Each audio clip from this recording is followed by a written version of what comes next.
Assalamualaikum, selamat petang.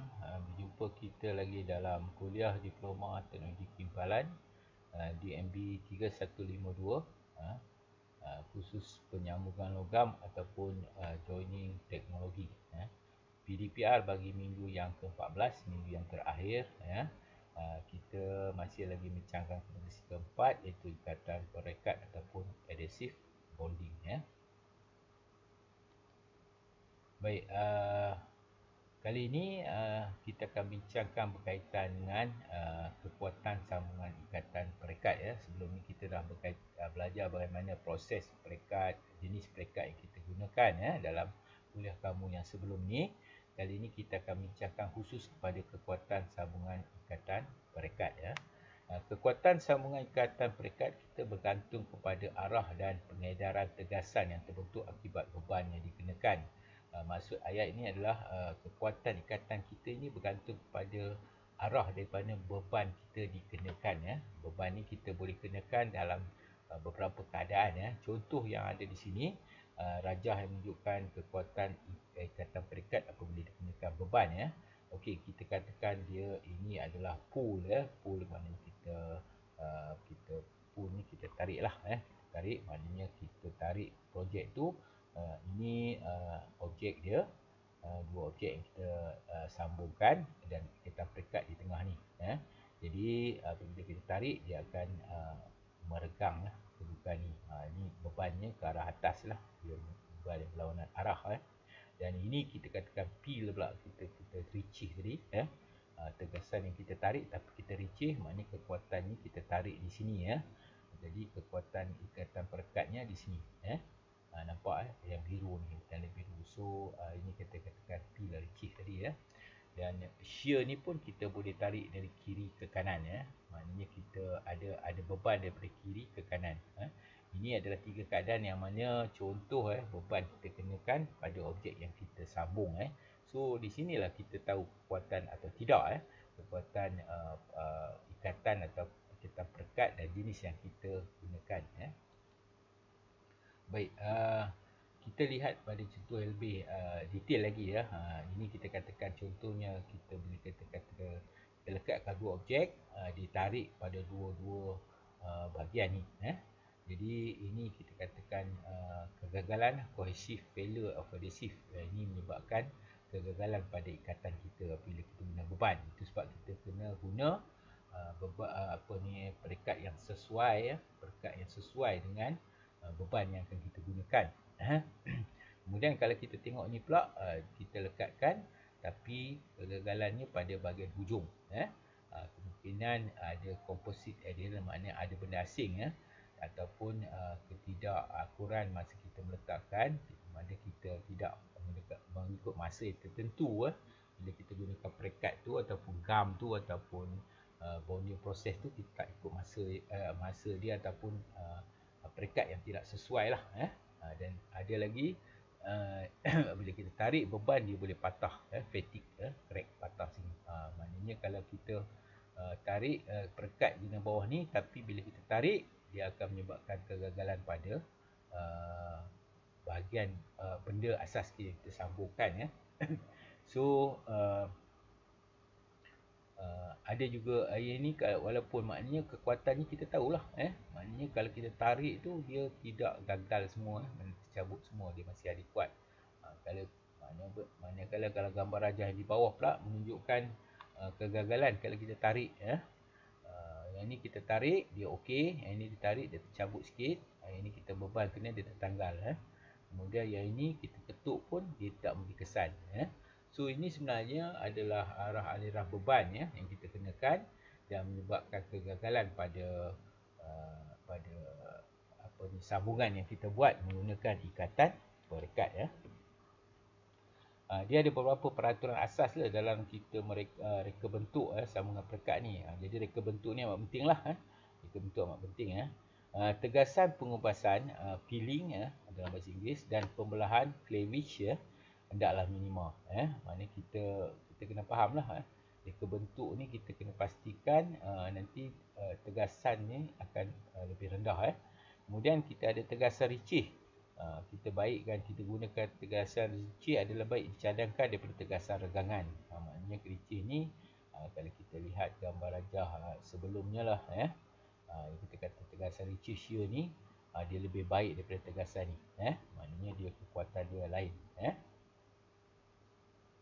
Kemudian keluasan kawasan ikatan dah lebih, maknanya kita kena letak lebih lah, apply lebih ikatan perekat tadi, perekat tadi kita letak lebih supaya pasti dia tidak ada kekurangan pada permukaan. Ketebalan lapisan perekat adalah minimum dan seragam. Jangan terlalu tebal, bila tebal dia sebenarnya tidak baik, dia perlu seragam lah, sama. Itu pada reka bentuk lah. Faktor-faktor yang menentukan nilai kekuatan ikatan, sambungan dia tadi, ikatan intermolekul, ikatan yang terbentuk hasil dari daya tarik ikatan yang bersebelahan. Kita ada ikatan hidrogen, ikatan terbentuk daripada molekul hidrogen dan bahan lain. Yang ini yang berkaitan dengan kemudian kuasa van der Waals, hasil tarikan, kemudian penyebaran, itu adalah perkara-perkara yang kita Okey, ini reka bentuk sambungan yang kita boleh ambil contoh. Sambungan ni dia ada macam-macam. Pertama sekali kalau kita tengok dalam kimbalan, katakan T-joint, samalah, dia pun sambungan asas juga. Ini sambungan T, sambungan T menggunakan perekat. Kemudian kita ada corner T-joint pun menggunakan perekat. Kemudian kita ada plain butt, butt ni temu lah, sambungan temu. Kemudian kita ada plain lap, sambungan tindih, ini yang bagus, sambungan tindih terlekat, cantik. Kemudian kita ada scuff butt yang menyerong sikit, sambungan temu yang menyerong. Kita ada double butt lap, ini kita ikat di sini, itu saya kata ikut pada bentuk, Kemudian kita ada lap, tindih, ini kita kata tindih, lap joint. Kemudian kita ada juga bevel lap excellent, ini pun dia serongan sikit. Kemudian kita ada cylindrical joint, silinder, kita sambungkan silinder dengan silinder.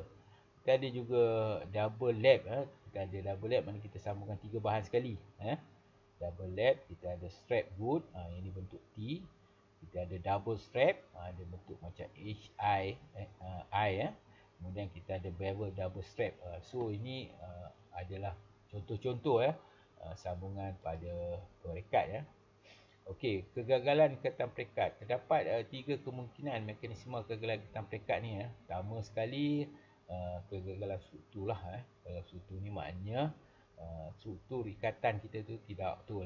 Kegagalan dalaman bahan atau substrat di kawasan yang berhampiran dengan sambungan.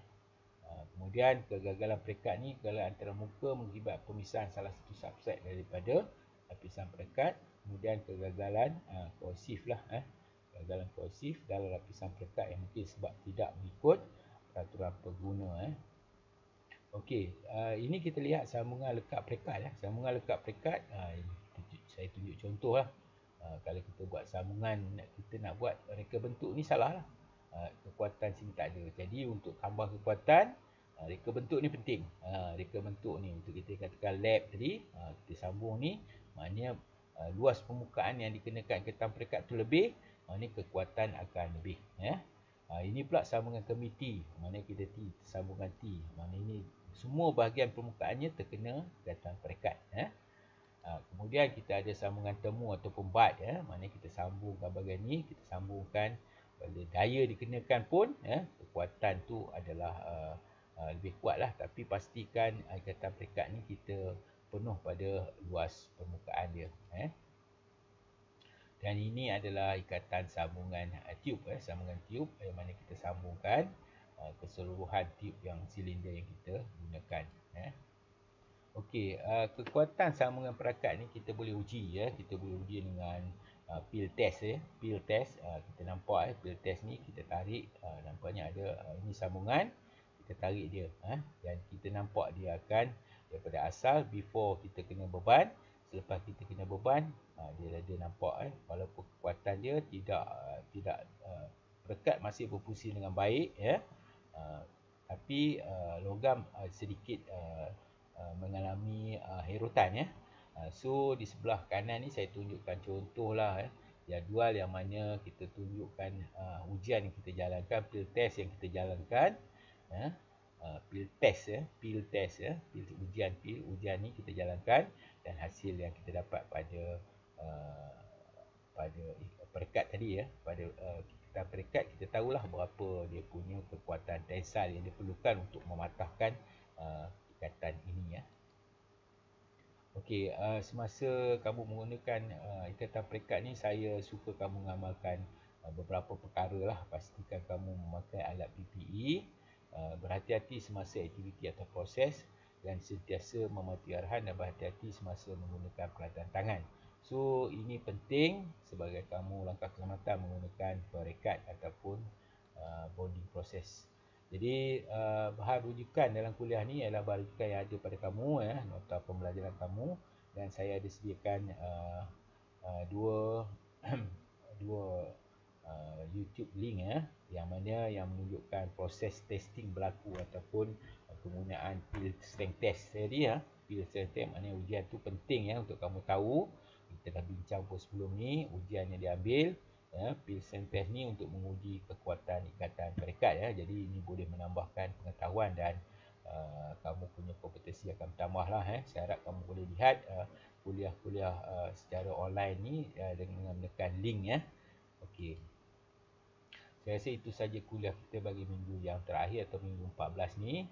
Kita akan berjumpa lagi dan saya harap kamu bersedia untuk peperiksaan akhir kamu Jadi kamu bersedialah saya tamatkan kuliah minggu 14, dan untuk khusus ini saya harap kamu boleh mendapat ilmu dan boleh merujuklah pada semua kuliah saya dalam YouTube untuk jadi sumber pengetahuan kamu kamu boleh rujuk bila-bila masa kamu mahu Jadi saya sudahi dengan wabillahi taufiq wal hidayah. Assalamualaikum warahmatullahi wabarakatuh.